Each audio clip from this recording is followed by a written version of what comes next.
در مجلس هفته‌وار نظارتی نزد رئیس شهری پنجکند اساساً اجرای دستور سپارش‌های هفته گذشته مورد پرسش قرار گرفته نقشه وظیفه‌های نوبتی معین شدند. با اقدام صاحب کار سنت الله زیایف در بیمارخانه مرکزی شهر پنجکند مرکز تشخیص رقمی مورد استفاده قرار گرفت.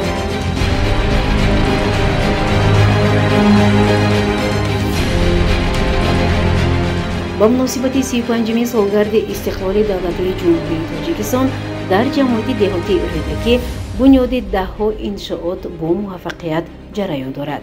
رئیس شهر پنجکند عبدالخالق خالقزاده ضمن سفر کاری با رفت کارهای ساختمان و آبادانی شناس گردیده برای با طرح زیبای معماری صفتی بلند و در مهلت پیش بینی شده با استفاده دادن انشاءات جشنی مسئولین را وظیفه‌دار کرد.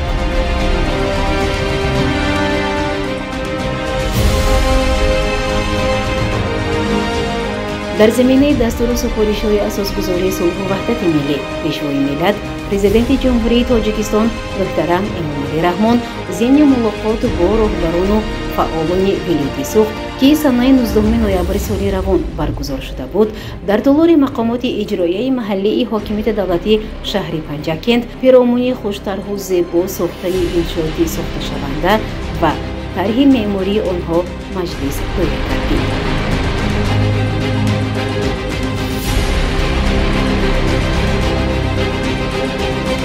وابسته به تطبیق کنسپسیون دولتی جمهوری تاجیکستان در ساحه دین، استراتژی مقاومت با تروریسم و اکستریمیسم در جمهوری تاجیکستان برای سالهای 2021-2025 با اشتراک رهبریت و کارمندان مسئول مقامات اجرایی محلی حاکمیت دولتی شهر پنجکند، پروکراتوری شهر، خادمان دین و دیگر مسئولین مشورتی وسیع برگزار شد.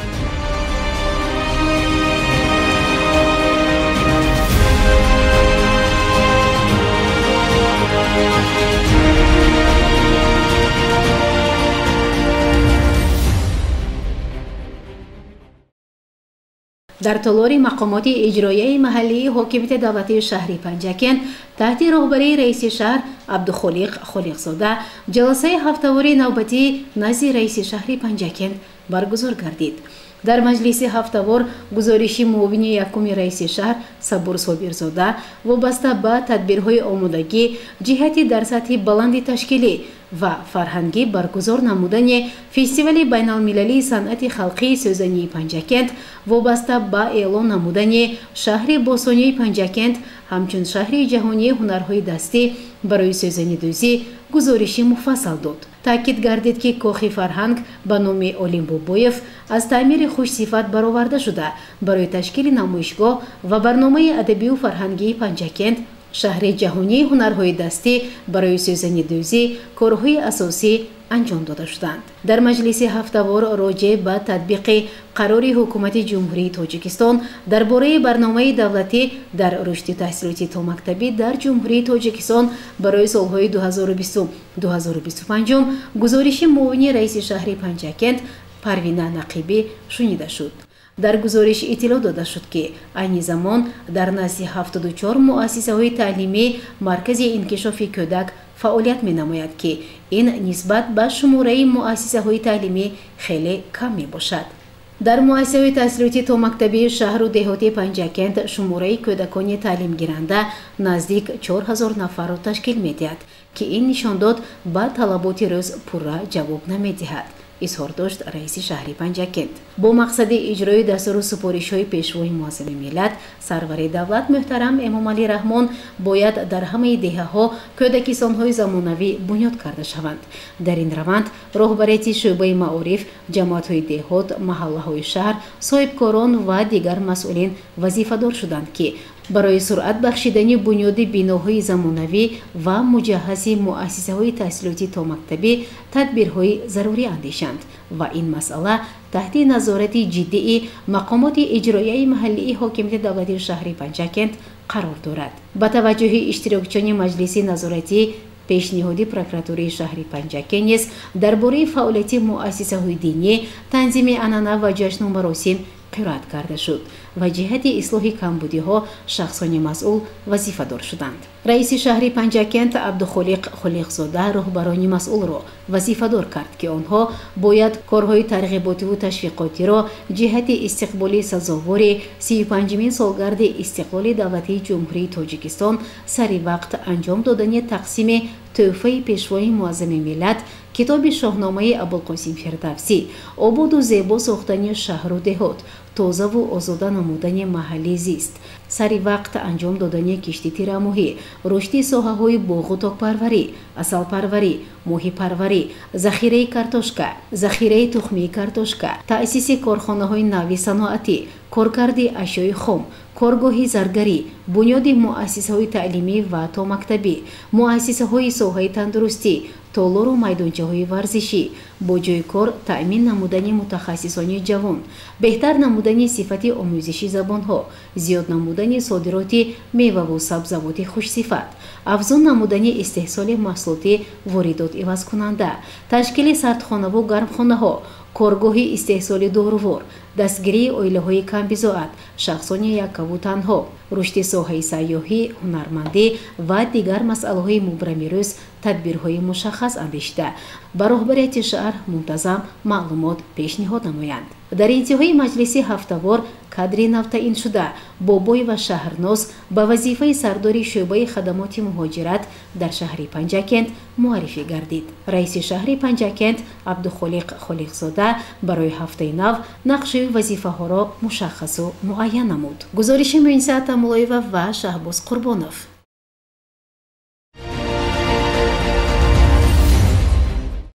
бо мақсади сазовор таҷлил намудани 35-мин солгарди истиқлоли давлатии ҷумҳурии Тоҷикистон, сокинони шаҳру деҳоти Панҷакент тадбирҳои амалӣ меандешанд. бахшида ба ин санаи фархонда соҳибкори ватанӣ Суннатулло Зиёев дар беморхонаи марказии шаҳри Панҷакент маркази нави ташхисиро ташкил намуд ки дар маросими ифтитоҳи он раиси шаҳри Панҷакент Абдухолиқ Холиқзода иштирок намуд. ба гуфти табибон минбаъд сокинон барои ташхис ва муайян намудани бемориҳо ба дигар шаҳру навоҳӣ нарафта дар худи Панҷакент дар муддати кӯтоҳ бо нархи дастрас ҷавоби ташхисро гирифта метавонанд. МСКТ яъне компютери томографии мултиспиралӣ ин усули муосири ташхис мебошад ки бо истифода аз рентген ва компютер тасвирҳои 3D аз узвҳои бадан мегирад. тарзи кори компютери томографии мултиспиралӣ дастгоҳ давр мезанад ва дар як гардиш сатҳо тасвир мегирад. скан дар шакли спиралӣ анҷом мешавад. аз ин сабаб онро мултиспиралӣ мегӯянд. афзалиятҳои МСКТ суръати баланд тамоми баданро дар 5-10 сония скан мекунад. аниқи баланд дар тасвирҳо ҳатто сангҳои 1-2 мм осебҳои хурд хунравӣ равшан дида мешавад. иттилоъ дода шуд ки ин таҷҳизоти муосири тиббӣ истеҳсоли давлати Олмон буда мутахассисон барои такмили ихтисос ба давлатҳои хориҷа рафта нозукиҳои ин дастгоҳи рақамии муосири тиббиро аз худ карданд. компютери томографии мултиспиралӣ барои муайян намудани намудҳои гуногуни беморӣ равона гардидааст ки муддати кӯтоҳ яъне дақиқаҳоро дар бар мегирад. ҷавоби ташхис аз ҷониби мутахассисони соҳа табибони собиқадор муайян карда мешавад. ман Азизқулов Озодшоҳ, табиби клиникаи марказии ташхиси ҳаёти солимӣ ҳастам дар шаҳри Панҷакент ҳастам. дар ин ҷо беморон метавонанд ҳамаи узвҳои худро, ҳамаи бемориҳои худро аниқ кунанд. метавонанд беморон дигар ба хориҷи кишвар нараванд, аз ҷумла ба шаҳрҳои дурдасти ҷумҳурии Тоҷикистон, махсусан Хуҷанд ва Душанбе метавонанд тамоми сокинони шаҳри деҳоти Панҷакент дар айнаи Панҷакент омода аз ташхис гузаранд. процедураи мо 5 дақиқа давом мекунад. ташхисро мо аз 20 дақиқа то 2 соата метиҳем. ба гуфти кормандони тиб, компютери томографии мултиспиралӣ афзалиятҳои зиёдро дорад. ба гуфти роҳбари ҷамъияти дорои масъулияташ маҳдуди ҳаёти солимии аср, бо мавриди истифода қарор гирифтани марказ 4 нафар коргар бо кори доимӣ таъмин гардида барои табибон ва шаҳрвандон шароити муҳайё фароҳам оварда шудааст. ин дастгоҳи тиббӣ аксари узвҳои инсонро ташхис мекунад. барои ҳолатҳои фавран беҳтарин барои сактаи майна, хунравӣ, осеби сар, осеби шикам, шикасти устувон бо усули 3D тасвирҳоро нишон медиҳад. Барои ҷарроҳон, травматологҳо, стоматологҳо хеле зарур мебошад. Шуш, пневмония, ковид, майнаи сар, хунравӣ, осеб, омосҳои калон, инсулти шадид, боз устухонҳо, ҳар гуна шикаст, остеомиелит, деформатсия, яъне боз дил, варакҳо, аневризма, тромбҳо, стенозҳо, гурда ва роҳҳои пешоб, сангҳо, кистаҳое ки калсий доранд, яъне боз шикам, панкреатит, аппендитсит, гастроэнтерит, омосҳо, стоматология ва лор, синусит, гайморит, 3D ҷо, дандонҳои акалӣ ва имплантология. Ҳамин бемориҳоро дар муддати кӯтоҳ муайян мекунад. Хулоса, МСКТ усули зуд, дақиқ ва муосири ташхиси аксар узвҳои бадан аст, махсусан дар ҳолатҳои фаврӣ барои устухонҳо, шуш ва ташхиси омосҳо. раиси шаҳри Панҷакент Абдухолиқ Холиқзода соҳибкоро ҷиҳати ташкили чунин маркази муосир ва таъсиси ҷойҳои нави корӣ, инчунин шароити хуб изҳори сипос намуд. ҳамзамон дар саҳни беморхонаи марказии шаҳр роҳбарияти мақомоти маҳаллӣ бо кормандони соҳаи тандурустӣ мулоқот доир намуда барои беҳтар намудани сифати хизматрасонӣ дар муассисаҳои тиббӣ бо беморон муоширати хуб, чеҳраи хандон ва хушмуомила буданро тавсия дода дар корҳои минбаъда муваффақият орзу намуд. гузориши Муинсат Амулоева, Талабшод Тошев.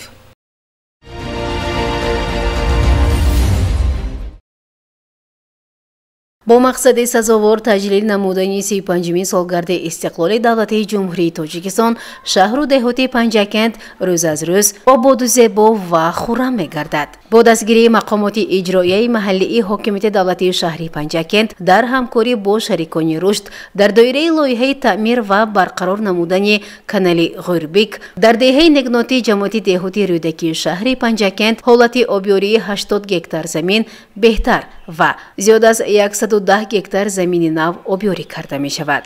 зимни сафари кории раиси шаҳри Панҷакент Абдухолиқ Холиқзода ба ҷамоати деҳоти рӯдакӣ мавсуф аз ин мавзеъ дида намуд ва иттилоъ дода шуд ки ҳоло барқарор намудани 3500 метр хатти канали Ғӯрбик ки тавассути он 80 гектар замин обёрӣ карда мешуд идома дошта, бо иваз намудани 1200 метр қубур ва бунёди 2 ҳавз бо усули инноватсионии геомембрана бо ғунҷоиши 1500 метри мукааб об, боз 110 гектар замини нав дар мавзеъҳои кӯҳии Ғӯрбик, Таги Мазоро, Гӯри Пирак, Додавра, Санги Сафед, Шӯрхок ва монанди инҳо обёрӣ карда мешавад. дар ин заминҳо бо маслиҳати мутахассисон кишоварзони хоҷагии деҳқонӣ ба номи Ҷумъа Одина, бохҳои бодуму писта, себу зардолу ва дигар дарахтони ҳосилдеҳӣ ба иқлими маҳал мувофиқ бунёд менамоянд ва онҳо бо усули қатрагӣ обёрӣ карда мешаванд. бунёди муассисаҳои таълимӣ ва тиббӣ дар сархати сиёсати иҷтимоии ҳукумати ҷумҳурии Тоҷикистон дар мадди аввал қарор дорад ва дар ин замина мақомоти иҷроияи маҳаллии ҳокимияти давлати шаҳри Панҷакент бо истифода аз сарчашмаҳои гуногуни маблағгузорӣ тадбирҳои амалӣ меандешад. дар рафти сафари корӣ раиси шаҳри Панҷакент Абдухолиқ Холиқзода дар деҳаи негноти ҷамоати деҳоти рӯдакӣ аз рафти бунёди бинои нави муассисаи таҳсилоти миёнаи умумии рақами 13 ба номи Файзулло Ансорӣ ки барои фарогирии 1200 нафар хонанда дар Дубаст пешбинӣ шудааст ва ҳамчунин сохтмони бинои марказии саломатӣ боздид намуд. ба роҳбарияти ширкатҳои сохтмонии Панҷакентсоз ва Асл ҷиҳати дар муҳлати муқарраршуда ва бо сифати хуб анҷом додани корҳо дастур дода шуд. зимни боздид аз иқдоми сокинони деҳа барои тоза ва васеъ намудани роҳи даромадгоҳи деҳа ба тартиб овардани канори он изҳори қаноатмандӣ карда шуд.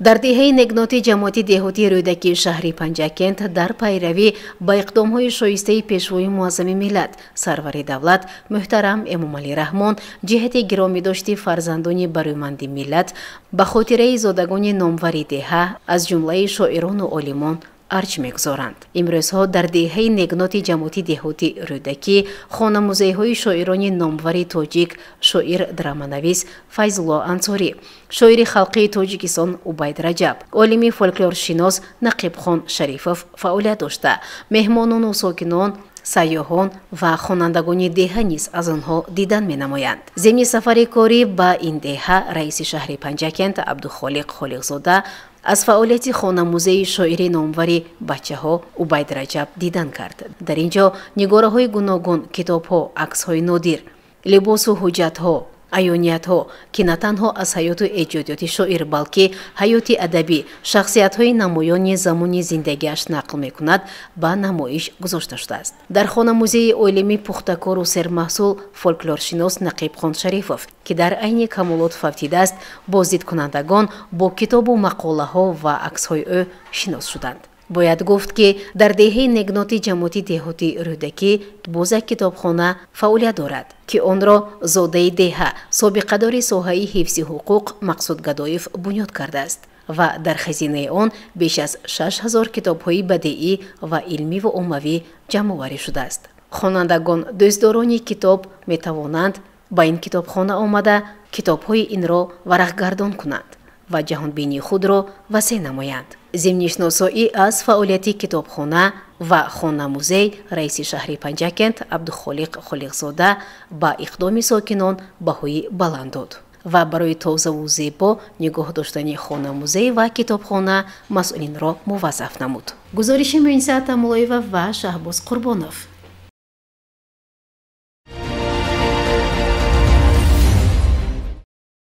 солҳои охир дар шаҳру деҳоти Панҷакент чун тамоми вилояти Суғд ва ҷумҳурии Тоҷикистон ба ифтихори 35-мин солгарди истиқлоли давлатии ҷумҳурии Тоҷикистон корҳои ободониву созандагӣ, бунёди даҳҳо биноҳои замонавӣ бомаром эдома дорад.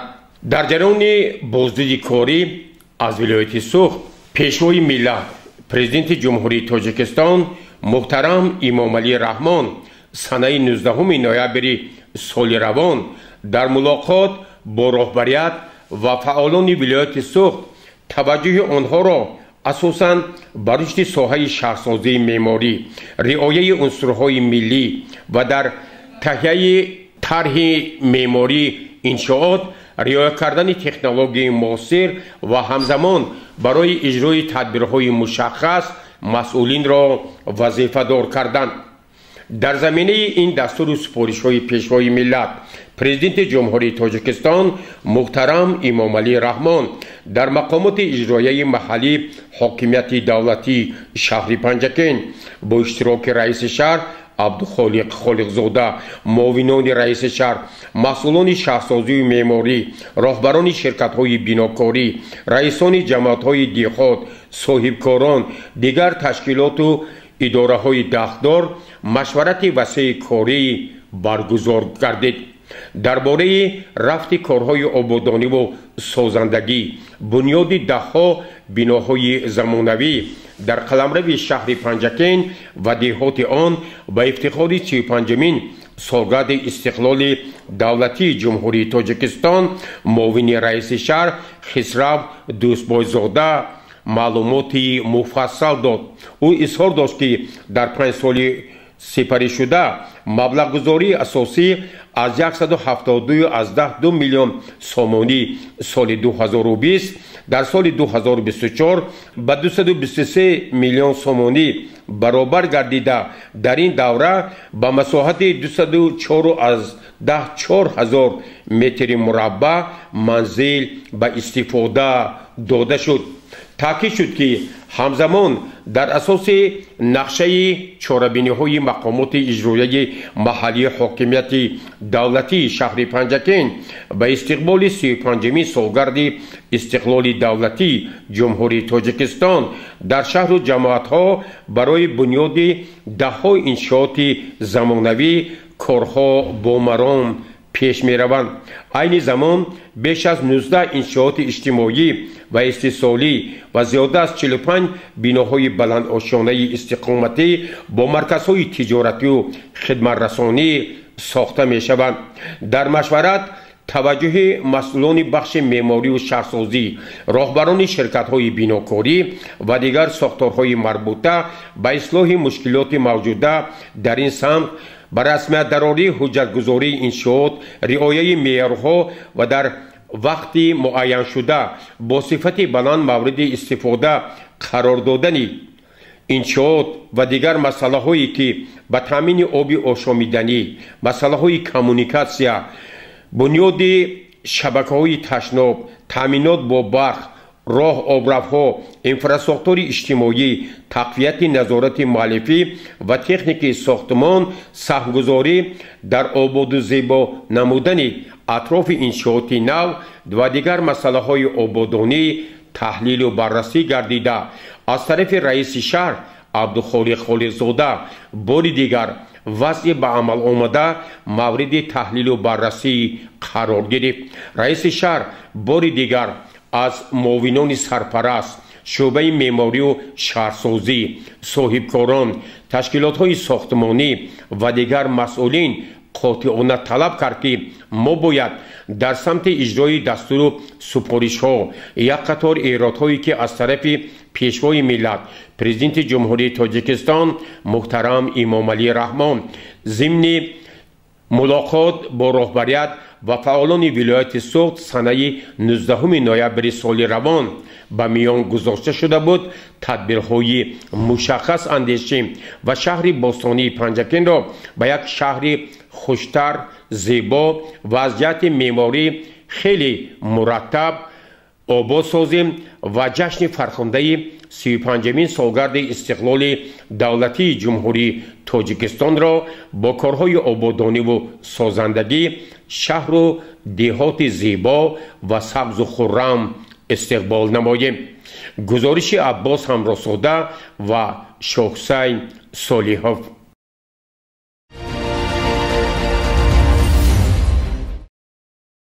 از طرف دولت و حکومت جمهوری تاجیکستان جهت مبارزه علیه اکستریمیسم و تروریسم در جمهوری تاجیکستان استراتژی مقاومت با اکستریمیسم و تروریسم در جمهوری تاجیکستان برای سالهای 2021 و 2025 قبول گردیده همزمان کنسپسیای سیاست دولتی جمهوری تاجیکستان درباره دین تحت نظارت مقامات دستدار قرار دارد. با این مقصد جلسه وسیع کاری با اشتراک معاون رئیس شهر پنجکین مراد شکرزاده، پروکورور شهر پنجکین، مشاور عدلیه درجه 1 اسکندر رحمتزاده، معاون پروکورور شهر پنجکین شریفزاده ایلهام جان، کارمندان مسئول شعبه رشد اجتماعی و رابطه با جامعه دستگاه رئیس شهر، سرخطیب مسجد جامع مرکزی شهر پنجکین، خادمان دین، امام خطیبان، سرمتخصصان جماعت‌ها عاید به دین، متخصصان رشد اجتماعی و رابطه با جامعه جماعت‌های دهات و دیگر شخصان دستدار در بینای کمیته اجرایی حزب خلقی دموکراتی تاجیکستان در شهر پنجکین برگزار گردید. معاون رئیس شهر مراد شکرزاده این ملاقات را حسن آغاز بخشید و بار دیگر به حاضرین اطلاع داد که واقعاً در پرتو سیاست دوراندیشانه اجتماعی و فرهنگی اساسگذار صلح و وحدت ملی پیشوای ملت پرزیدنت جمهوری تاجیکستان محترم امام علی رحمان در کشور ما برای عبادت و اجرای احکام دینی همه شرایط‌های مساعد فراهم آورده شده. هر سال صدها نفر ساکنان شهر و دهات پنجکین یکی از ارکان دین مبین اسلام مراسم حج را اجرا می‌کنند. همزمان در قلمرو شهر و دهات پنجکین ده‌ها مسجدهای جامع و مرکزی فعالیت آزادانه داشته. ما وظیفه‌دار هستیم که در این سمت استراتژی‌ها، کنسپسی‌ها و دیگر قانون و دستورهای جاری شده را مورد اجرایش و رعایت قرار دهیم. درباره کنسپسی سیاسی دولتی جمهوری تاجیکستان در ساحه دین، معاون پروکورور شهر پنجکین شریفزاده ایلهام جان گزارش مفصل داده توجه حاضرین را به اجرای طلبات این کنسپسیا جلب نمود.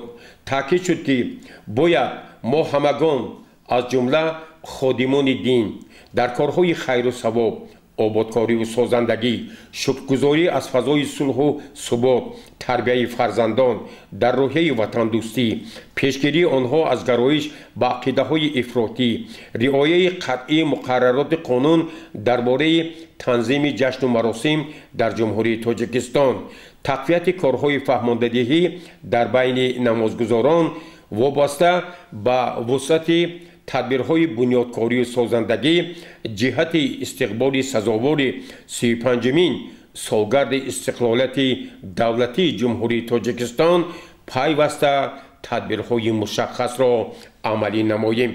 مدیر شعبه رشد اجتماعی و رابطه با جامعه دستگاه رئیس شهر پنجکین درباره استراتژی مقاومت با اکستریمیسم و تروریسم در جمهوری تاجیکستان برای سالهای 2021 و 2025 اندیشه های خویش را ارزیابی نمود و اظهار داشت که وابسته به افزای پیچیده جهان معاصر، شدت گرفتن روند از نو تقسیم کنی جهانی تقسیم شده، برخورد تمدن ها، گسترش یافتن تروریسم بین المللی، فعالشوی عنصرهای تندرو و افراطگرا و در این راستا حمایه اصلیت تاجیکی، ارزش‌های مقدس‌ترین دولت و دولتداری، اتحاد و سرجمعی جوانان، پیشگیری شامل شوی جوانان به حزب و حرکت‌های افراطی، رعایت قطعی مقررات قانون‌های عمل کننده، تربیت نسل وطن دوست و وطن پرور، بلند برداشتن معرفت حقوقی شهروندان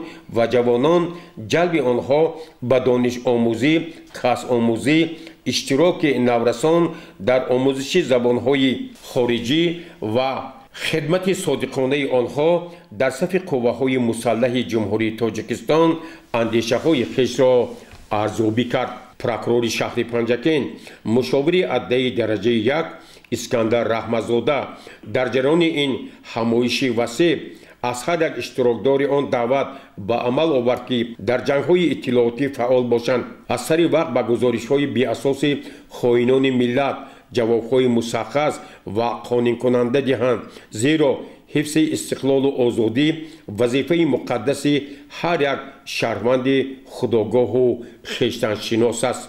پروکورور شهر پنجکین اسکندر رحمتزاده همزمان درباره تطبیق استراتژی مقاومت با اکستریمیسم و تروریسم برای دوره سالهای 2021-2025 اندیشه های خویش را ارزیابی نمود و تاکید کرد که دوام این سالها از طرف پروکوراتوری شهر پنجکین و دیگر مقامات حفظ حقوق در سمت مقاومت با اکستریمیسم و تروریسم کارهای زیادی انجام داده شدند و ما وظیفه‌دار هستیم که در این سمت پیوسته با یک افتخار وطن داده فعالیت خویش را همه طرفه گسترش بخشیم. در این همایش سرخطیب مسجد جامع مرکزی شهر پنجکین به نام خواجه محمد بشارا امیرجان غفارov نیز اندیشه های خویش را به حاضرین ارزیابی نمود. او تاکید کرد که از طرف مسجدهای جامع و مسجدهای پنج وقته شهر و دیهات پنجکین برای تطبیق کنسپسیون دولتی جمهوری تاجیکستان درباره دین، همزمان تطبیق استراتژی مقاومت با تروریسم و اکستریمیسم در دوره سالهای 2021 و 2025 کارهای زیادی عملی شدند و ما در همبستگی با مقامات اجرایی محلی حاکمیت دولتی شهر پنجکین مقامات حفظ حقوق در این سمت فعالیت خویش را باز هم گسترده می سازیم. گزارش عباس همراساده و شهباز قربانوف.